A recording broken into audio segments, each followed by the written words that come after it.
middel van ons Facebookblad, baie welkom en mag die Here ook elkeen vanoggend seën wanneer ons ook hier na sy boodskap luister. Kom ons word stil voor die Here. Here, dankie dat ons vandag U as ons Here kan noem. Dankie dat ons weet ons lewe hang nie in die lug nie. Is nie oorgegee aan die noodlot. Is nie afhanklik van regerings en mense nie. Ons lewe is verseker en vas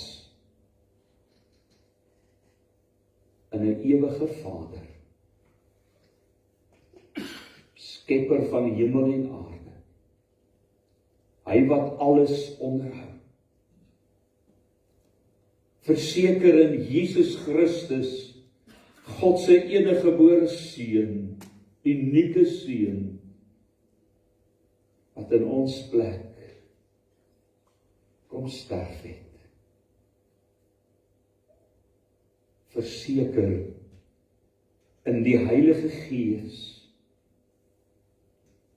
wat God in ons is, wat in sy volheid elke sekond van elke dag ook in ons bly en leef. Dankie dat ons deel kan wees van 'n kerk, 'n gemeente, die gemeenskap van die gelowiges, wat ons omring en vashou. Ons wil aan U al die eer en die lof kom bring. Amen.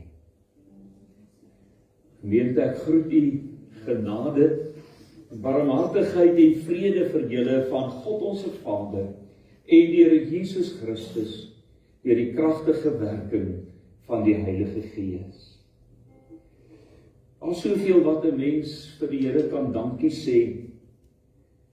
Ek dink ook as ons as gemeente ook hier in Newcastle, dink ek is daar soveel dank reg oor die wêreld. En spesifiek ook dan nou, kom ons sê, reg oor Suid-Afrika. Dank vir reën wat geval het. As mens kyk na Namibië, Botswana, die hele suidelike Afrika wat vir hoe lank in droogte was, hoe dat riviere weer vloei, ja, daar is oorstromings. As soos iemand sê, al die damme moet volloop. Die onderaardse watervlakke moet styg. Daarom is dit nodig. Die Here het gehoor, ons het in hierdie gebou, in hierdie kerk 'n gebedsdiens gehad vir reën. En God het ons gebed beantwoord. Mildelik. Ons het gebid rondom die hele situasie met Middag. Nou al die 2de jaar. En God het gehoor.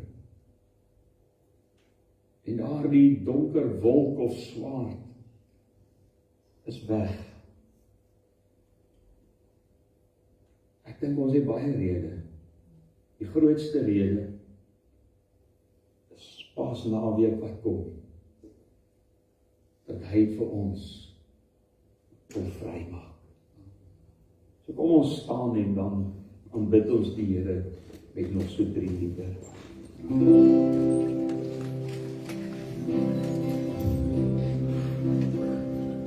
So die fire will be potty, now geen trein die kan nie wees nie. So die life was besar, en die dank geen bus nie.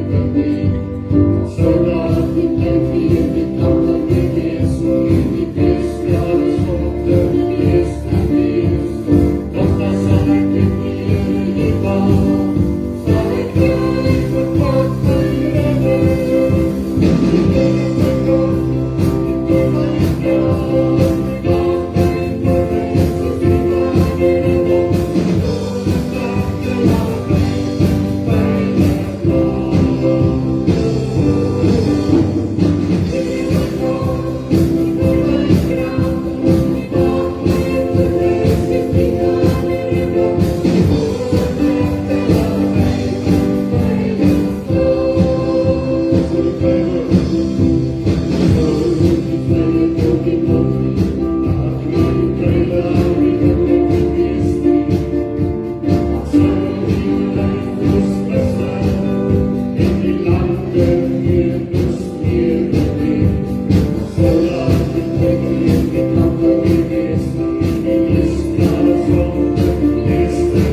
Dankie Here dat U liefde vir ons vir ewig en ewig duur.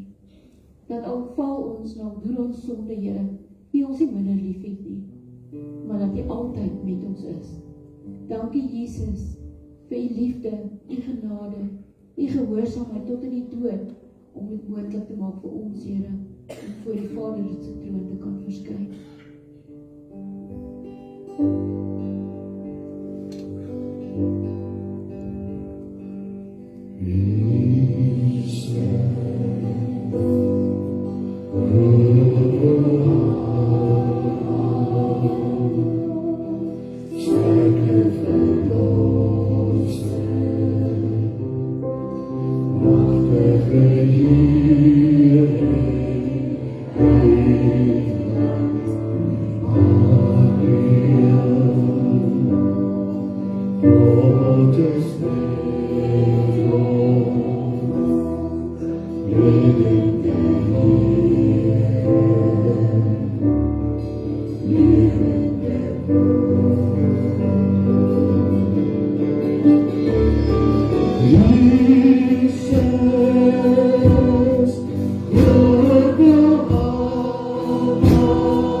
Wat 'n genade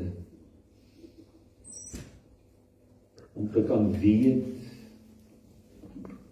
hierdie God is ons God. Wat 'n genade om aan hom al die lof en die eer te bring. Here, U is die Alfa en die Omega.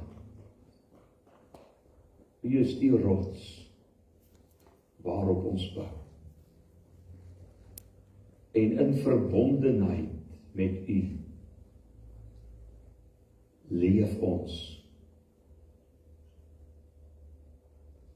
En ons gebed is dat U ook vandag deur U woord en die prediking sal insny in ons harte.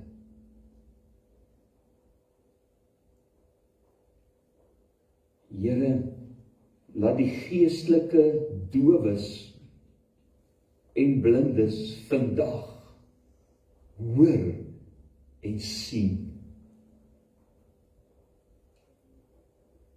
Dat hierdie boodskap nie net verby sal gaan. Ons bid dit in Jesus se naam. Amen. Baie dankie.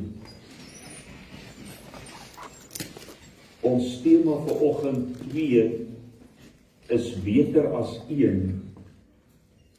Dis daardie vers uit Spreuke waar dit gaan oor 2 mense wat beter is as 1.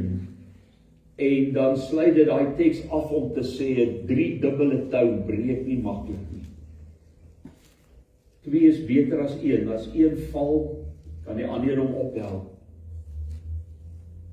'n 3-dubbele tou verwys die 3de tou natuurlik ook na Jesus Christus wat ingeweef is in daardie verhoudinge. 2 is beter as 1. Kom ons lees ons teksgedeelte daar aan die einde van Kolossense. Is 'n kosbare brief en ons het in hierdie brief op verskeie geleenthede, verskeie boodskappe gehoor hoe die woordjie verbondenheid telkens na vore kom. Dat ons aan Christus verbonde is. En deur ons verbondenheid met hom, het hy die skuldbewyse aan die kruis vasgespijker. Ons is verbonde aan hom, deur op hom te bou, en in hom gewortel te wees, soos 'n boom in die grond. Maar ons leef ook in verbondenheid, ook aan mekaar. En ons kry so ietsie daarvan, ook in hierdie gedeelte, wat ons vandag gaan lees en waarby ons gaan stilstaan. Kolossense 4, ons gaan lees daarvan af vers 1. Volhard in die gebed. Wees daarby waaksaam en dankbaar. En bid tegelykertyd ook vir ons. Bid dat God vir ons 'n deur vir die woord oopmaak, sodat ons die geheimenis van Christus kan verkondig, waarvoor ek hier gevangene sit. Bid dat ek dit duidelik sal verkondig, soos dit my opgelê is. Tree met wysheid op teenoor die mense wat nog buite die gemeente is. Maak die beste gebruik van elke geleentheid. Wat julle sê moet altyd vriendelik wees en van goeie smaak getuig. 'n ander vertaling sê, julle woorde en 'n ander vers moet met sout besprinkel word. En julle moet weet hoe julle elkeen behoort te antwoord. Tychicus, die medegelowige wat hy baie lief het, sal julle alles vertel van hoe dit met my gaan. Hy is 'n getroue dienaar en werk saam met my in diens van die Here. Ek stuur hom na julle toe, juis sodat julle kan hoor hoe dit hier by ons gaan, en sodat hy die kommer in julle gemoed kan wegneem. Onesimus, die getroue medegelowige wat hy baie lief het en wat een van julle is, gaan saam met hom. Hulle sal julle alles vertel van hoe dit hier gaan. Aristarchos, wat hier saam met my gevange sit, stuur vir julle groete, ook Markus, die neef van Barnabas. Oor hom het julle reeds opdragte gekry. As hy daar by julle kom, moet julle hom gasvry ontvang. Verder stuur Jesus, wat ook Justus genoem word, groete. Hulle 3 is die enigste Jode wat saam met my werk vir die koninkryk van God. Hulle is vir my 'n groot troos.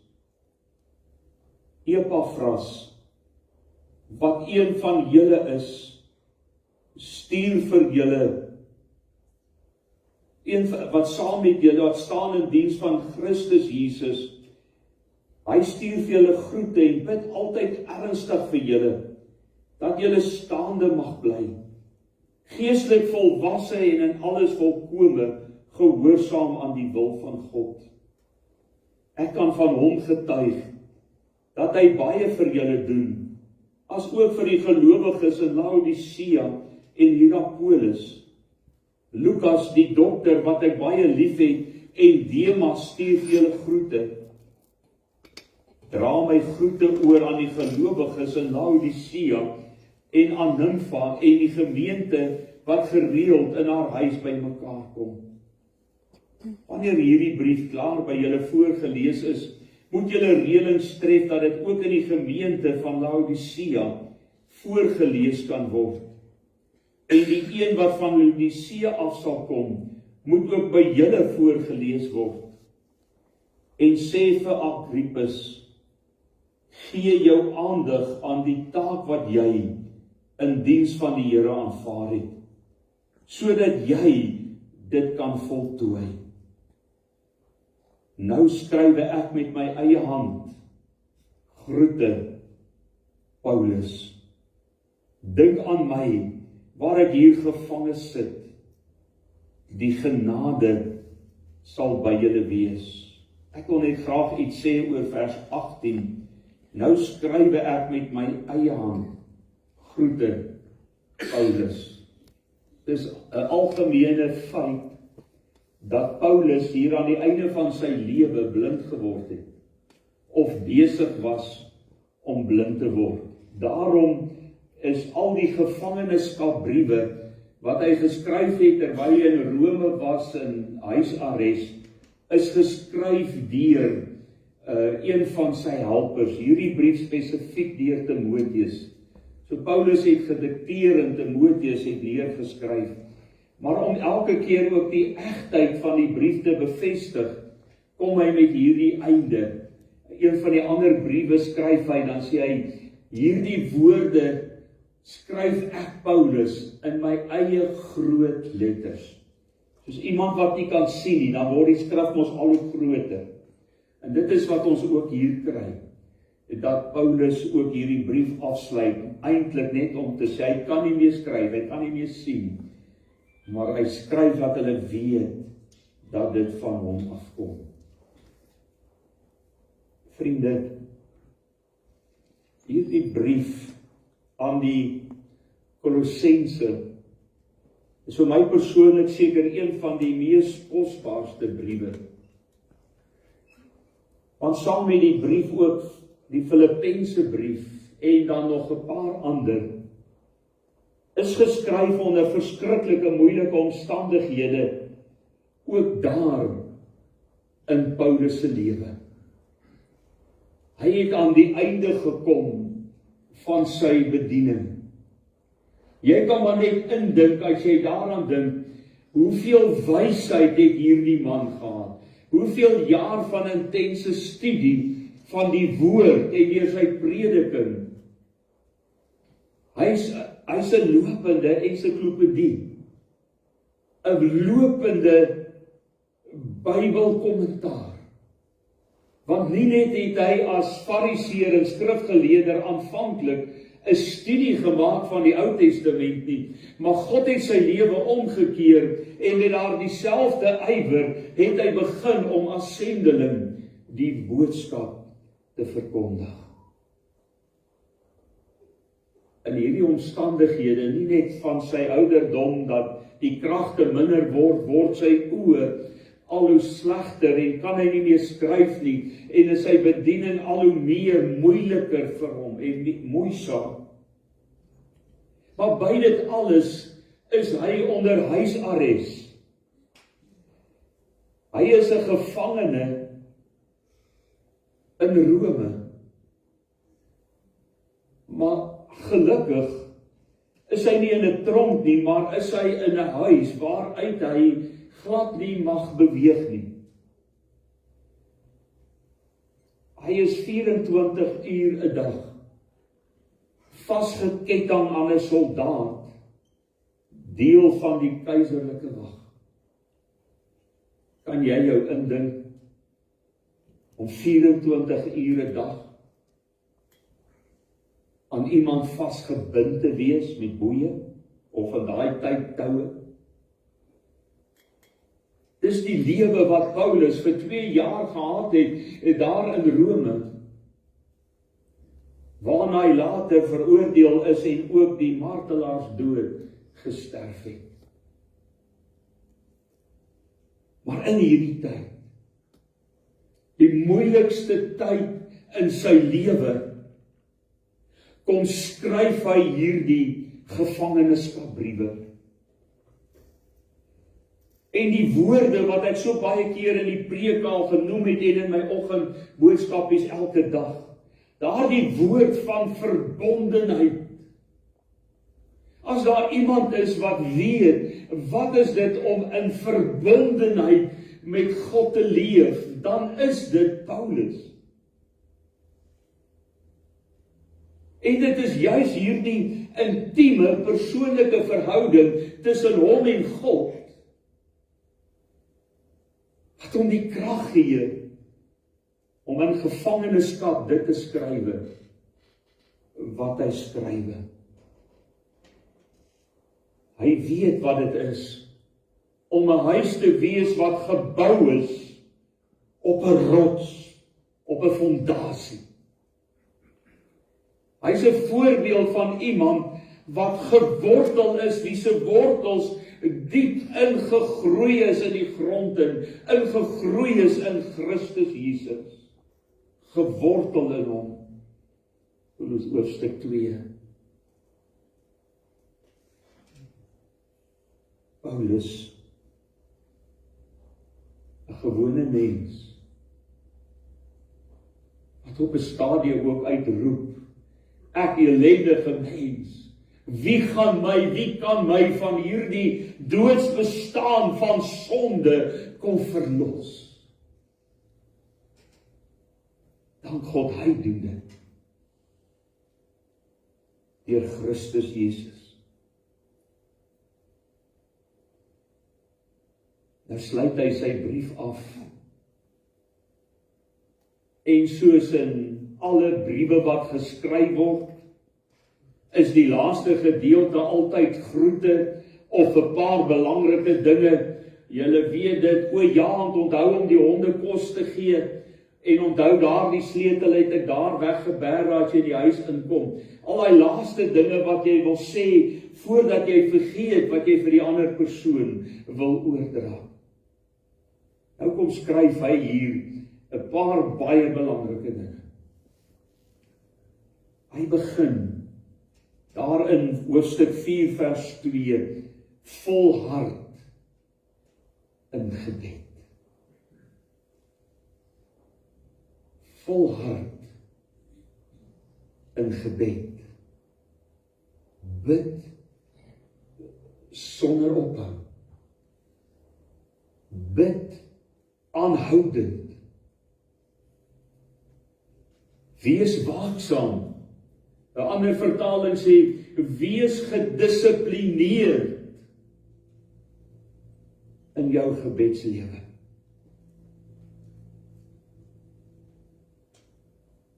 Is dit waar van jou lewe? Hoeveel keer bid jy? En dan bedoel ek nie die gebedjie met ete. Dan bedoel ek om werklik met God in gesprek te tree. Want gebed is 'n gesprek met God.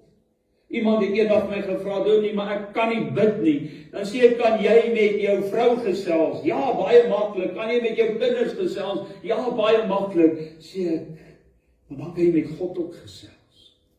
Al verskil is, hy is net nie fisies hier by jou, maar hy is binne jou. Gebed is 'n gesprek, gebed is kommunikasie, gebed is om voor God my hart oop te maak. En die wonderlike is, God luister. Hy is nie besig met televisie of op sy selfoon of met ander dinge nie. Hy luister vir jou. Deur sy gees is hy in sy volheid in jou lewe. Nehemia wat 'n voorbeeld van 'n aktiewe gebedslewe was, ja, Nehemia het geweet om 'n skietgebedjie op te stuur toe hy daar voor die koning was. Maar ons lees in die hele boek Nehemia, hoeveel keer Nehemia gebid het.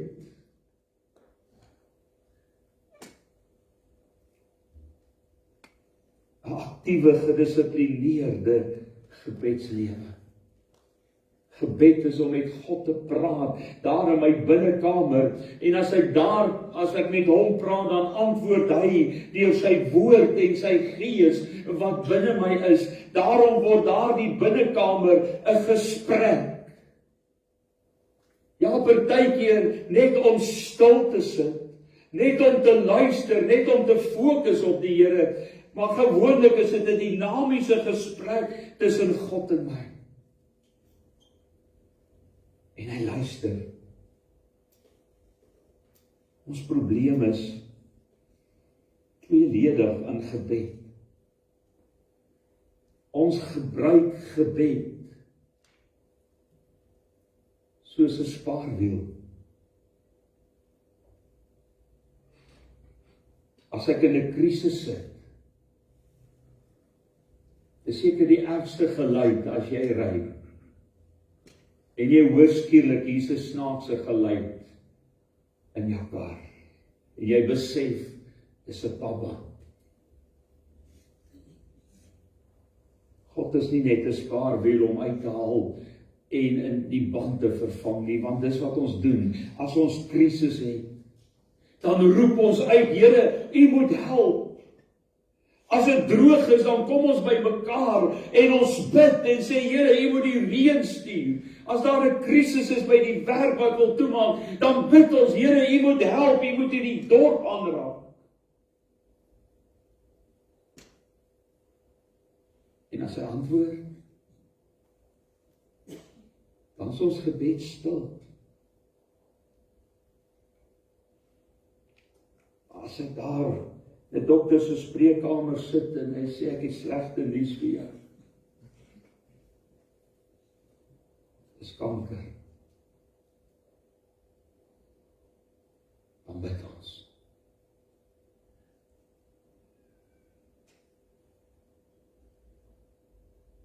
En as hy antwoord en jy word gesond, hoe lyk jou lewe? Maar die tweede probleem wat ons het met gebed, as ons bid, dan sit 'n inkopieslys wat ons uithaal, en ons begin boei, Here, U moet ons nou help met dit, en met dit, en met dit, Here, gee vir my dit, Here, gee vir my dit, Here, gee vir my dit. Here, baie dankie, amen. Is dit jou gebedslewe? Is dit net 'n inkopieslys om, wat jy vir checkers deurbel om te sê, hier's my lys, en 'n rukkie later hoor jy die motorfietsie buitekant, en dit word afgelewer.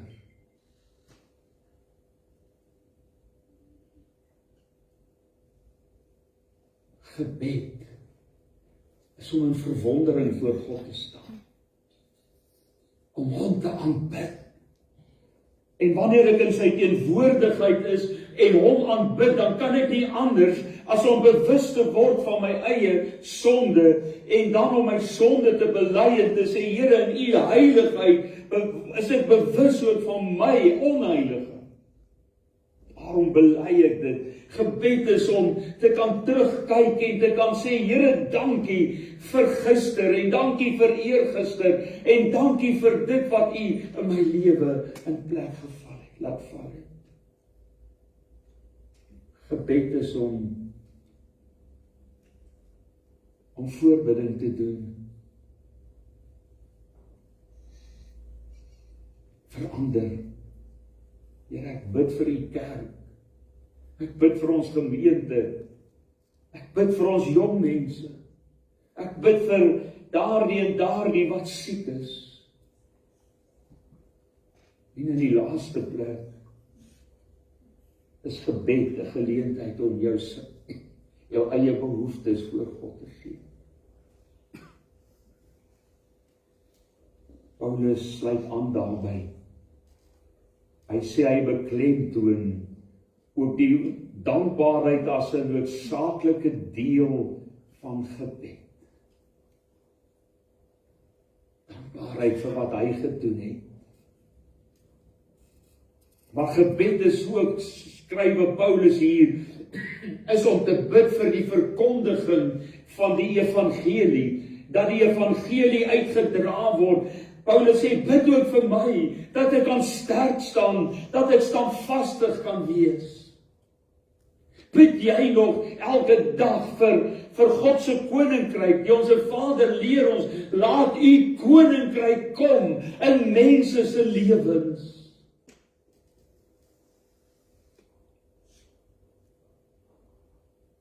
Daar's gelowiges wat doodgemaak word omdat hulle glo iewers in hierdie wêreld op verskeie plekke. Bid jy vir hulle?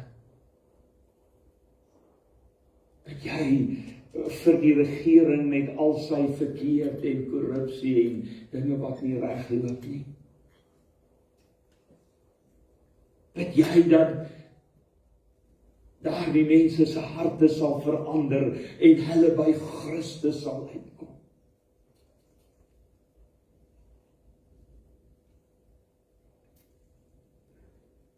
Volhard in die gebed.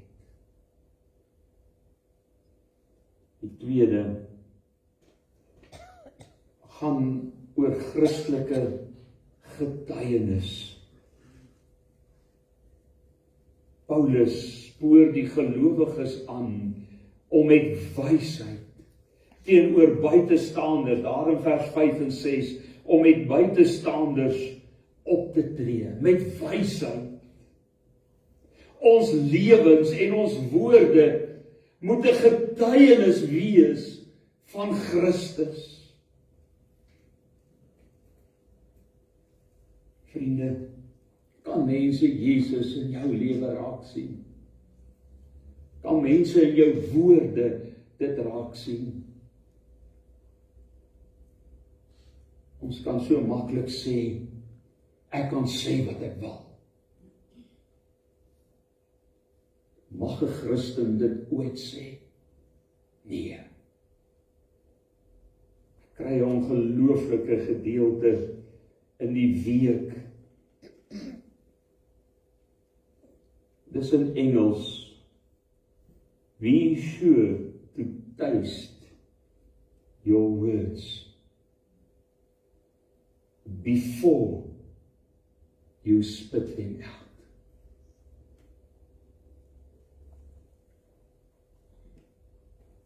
Maak seker dat jou woorde, die 33 vertaling skryf daar, maak seker dat jou woorde met sout besprinkel is, dat dit smaakvol is, dat dit die mense om jou opbou, in plaas van afbreek.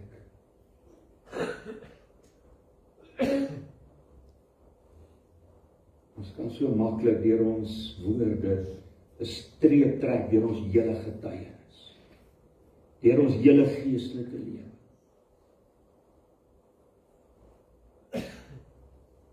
Een keer in 'n geselskap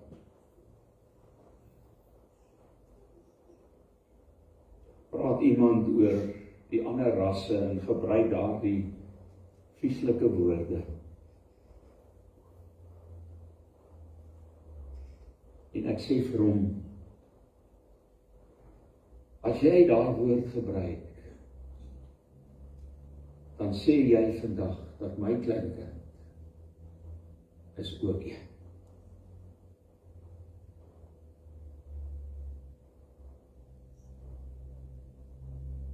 Sê vir ons, wat sê ons?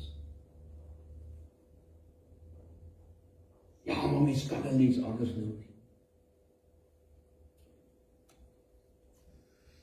Ek is net so lief vir daai 2 gekleurde kindertjies van my, as wat ek my ander lief het.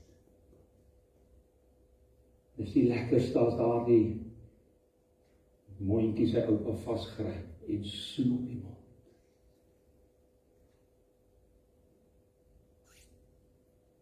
Dis mense van wie jy praat.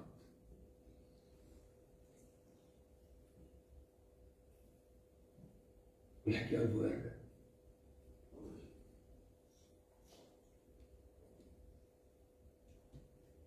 Hoe ek jou optrede. Broeder, suster, jy wat jouself 'n Christen noem. Neem jy deel aan al die geskinder en die slegpraat van ander mense? Kraak jy ook ander af net soos wat jy wil? Want ek kan sê wat ek wil sê. God se woord sê, jou woorde, jy moet dit eers proe binnekant. En as dit bitter is, hou dit vir jouself. Voordat jy dit uitspoeg.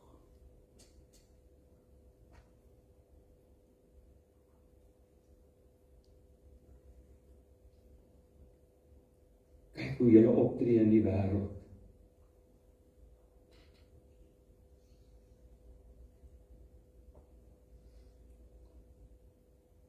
Proe julle woorde voordat julle praat.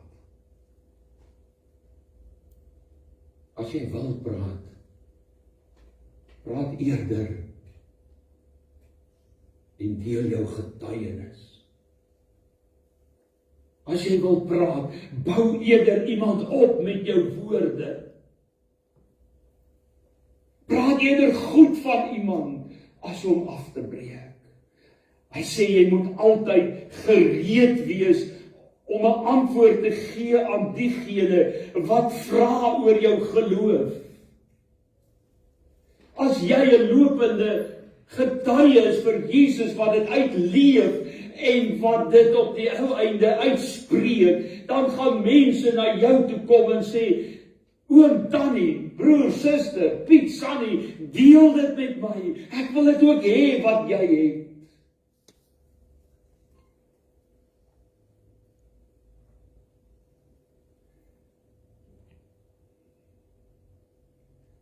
Jy moet gereed wees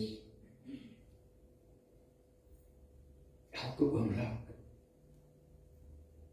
Die derde waaroor hy praat, dit gaan hier oor samewerking in die evangelie. Paulus sit onder huisarrest. Saam met hom is daar nog iemand wat ook daar in huisarrest saam met hom is. Maar weet julle, hulle twee staan nie alleen nie. As ons moet tel hoeveel name net in hierdie paar verse vir ons gegee word, wat hy sê, hierdie iemand en daardie iemand en daardie iemand en daardie iemand stuur vir julle groete, en dan kry mens die gevoel van Paulus is omring deur mense wat hom liefhet, wat hom ondersteun.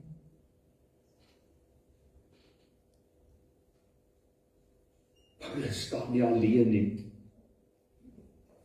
Mense met verskillende agtergronde, met verskillende gawes, staan by hom.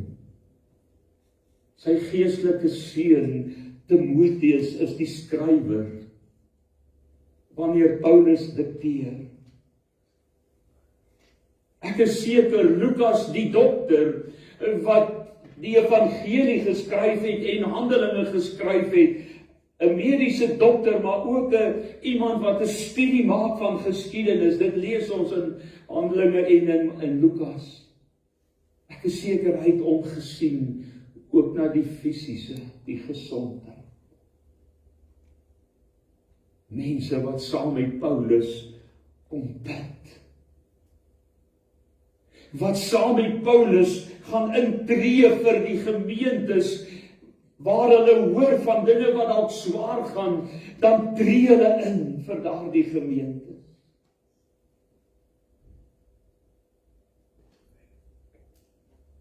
Mense van verskillende agtergronde. Kan ek een uitlig vandag? Onesimus. Onesimus. 'n slaaf wat weggehardloop het. Wat van sy baas gesteel het. En weggehardloop het. En op een of ander manier in Rome gedink het hy gaan verdwyn onder die massas, want by Paulus. En onder Paulus se bediening aanvaar Onesimus Jesus Christus as verlosser. En hy begin om God te dien. Hy begin om vir Paulus so by te staan en te help. 'n slaaf wat weggehardloop het, is dief As sy baas Titus hom in die hande kon, Filemon, as Filemon hom in die hande kon kry, kon Filemon hom doodgemaak het, want dis die straf as 'n slaaf weghardloop. Hy land by Paulus. Hy ontvang Jesus. En dan gaan lees die boek Filemon, dan stuur Paulus, hy sê hierso, Onesimus gaan saam. Terug. Paulus stuur hom terug na Filemon in Efese. Om te gaan regmaak. Hy word gedoen. Hy dien die Here. God het jou nodig. Maak nie saak wie jy is nie, maak nie saak hoe geleerd jy is, of hoe min geleerdheid jy het nie, maak nie saak wat se persoonlikheid jy het nie, dit maak niks saak nie, al wat saak maak, is om te sê, Here, hier is ek, so sê Jesaja, toe God hom geroep het, en die Here sê, wie kan ek stuur, dat Jesaja daar van die grond waar hy voor God kniel, sy hand opsteek en sê, Here, hier is ek, stuur my, dis wat God soek. Nie wie jy is nie. Nie wat jy het, of wat jy kan doen, of nie doen nie. Maar 'n bereidheid. Ons het mekaar nodig, vriende, familie. Ons is een familie. Broers en susters. Ons is deel van 'n liggaam. Ons het mekaar nodig. Daar's so baie plekke wat Paulus in sy briewe skryf oor eenheid in die gemeente en die gawes in die gemeente en die liggaam, en elkeen moet sy gawe gebruik tot diens van God, tot opbou van die liggaam. Ek en Frits kan nie alleen gemeente wees. Ons kan nie alleen 'n gemeente bedien. Die leiers kan nie alleen hulle verantwoordelikheid nakom nie. God het jou nodig.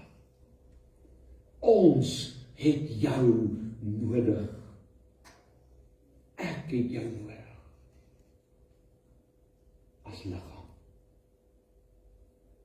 En wat 'n voorbeeld kry ons daar wat Paulus so opnoem, die een na die ander. Omring deur gelowiges. Deur wie omring jy jou? Wie is die sirkel wat jou omring?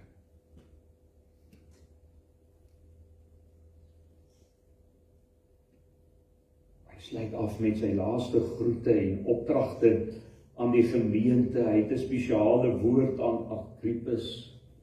Hy sê vir hom dat hy moet aangaan met sy bediening, hy moet nie ophou nie. Hy sê, God sien raak wat jy doen. Hou aan, jy moet verloor.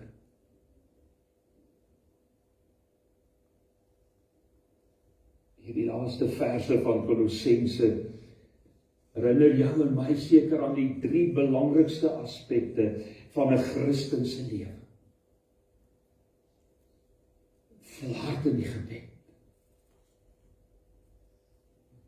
'n wyse en genadevolle getuienis. Wees my getuie. En 'n samewerkende gees. Wat mekaar vasbind.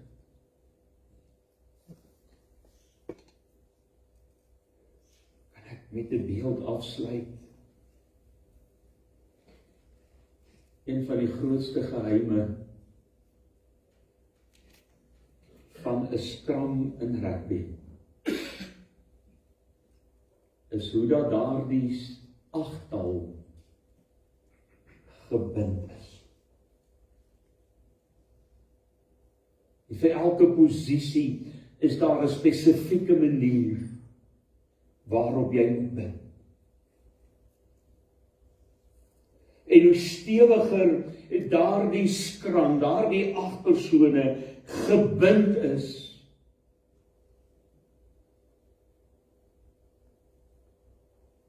hoe stewiger is daardie skram.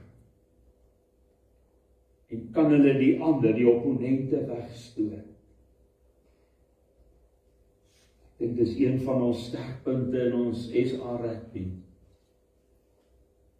As daardie Springbokke, daardie 8-tal so inhak en vasbind,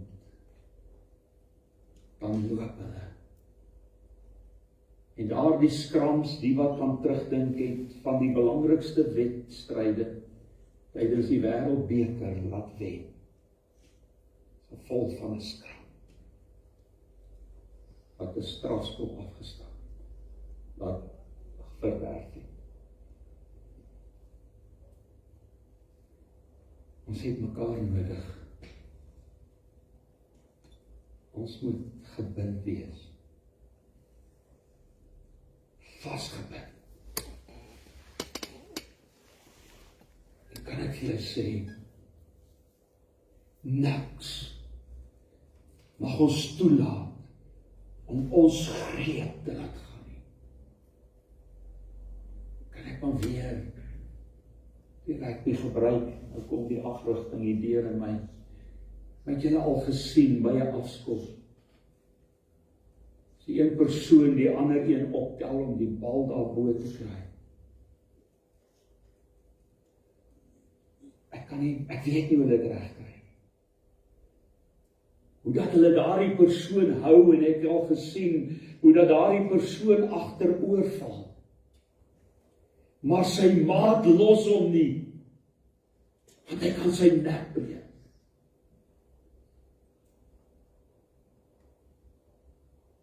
Greep.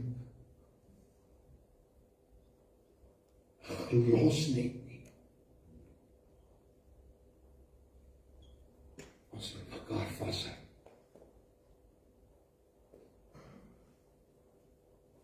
Ons moet nooit ons greep op mekaar laat gaan nie. Bid, getuig, en staan saam. Dan kan jy getuie wees. Amen. Kom ons bid saam. Dierbare Vader, baie dankie vir u woord.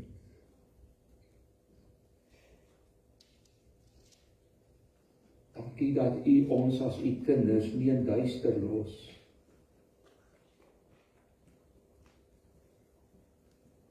Oor wat u van ons verwag en hoe ons moet lewe. U kom roep ons op tot gebed en getuienis deur ons woorde en ons dade. U roep ons op tot samewerking, tot 'n greep.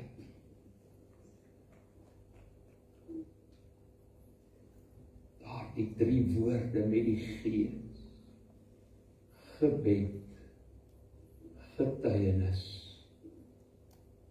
greep. Grip met mekaar vashou.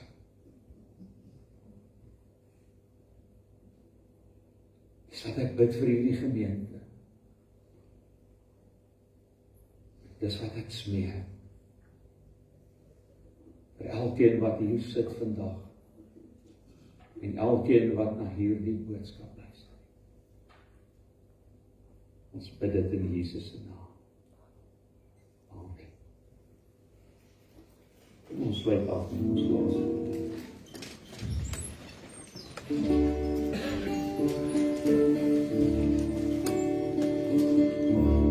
Laat hierdie vrede deur my vloei.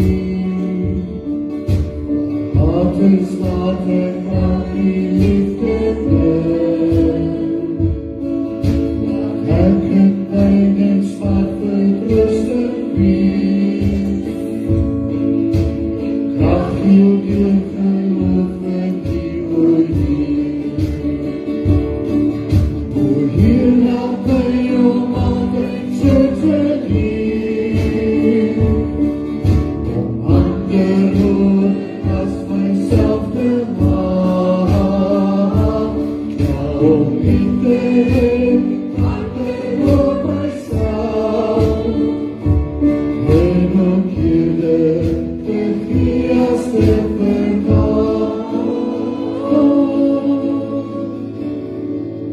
Laat hierdie vrede deur my vloei.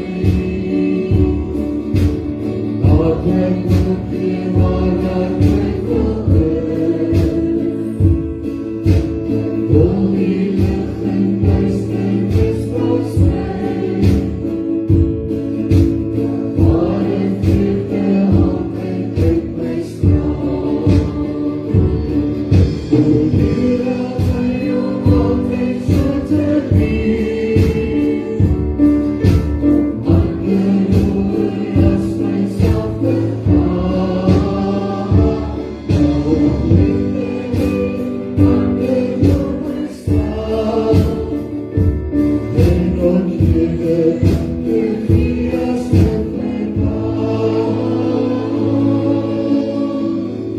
Laat hierdie vrede in my vloei. En loop ons soos liefde kan vergee.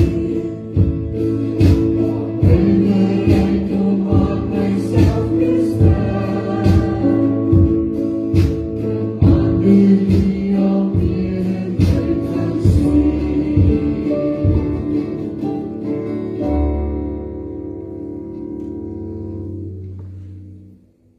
My gebed is dat elkeen van julle dit werklik ook vanoggend bedoel het. En hierdie oorgawe ook aan die Here. Want van sy seën, want hy sê vir jou, hy beloof jou, as ek u uitstuur, is jy nie alleen nie. Ek is by jou. En van dan nou die seën van die Here, die genade van ons Here Jesus Christus, die liefde van God ons Vader, en die gemeenskap met die Heilige Gees, bly met julle elkeen.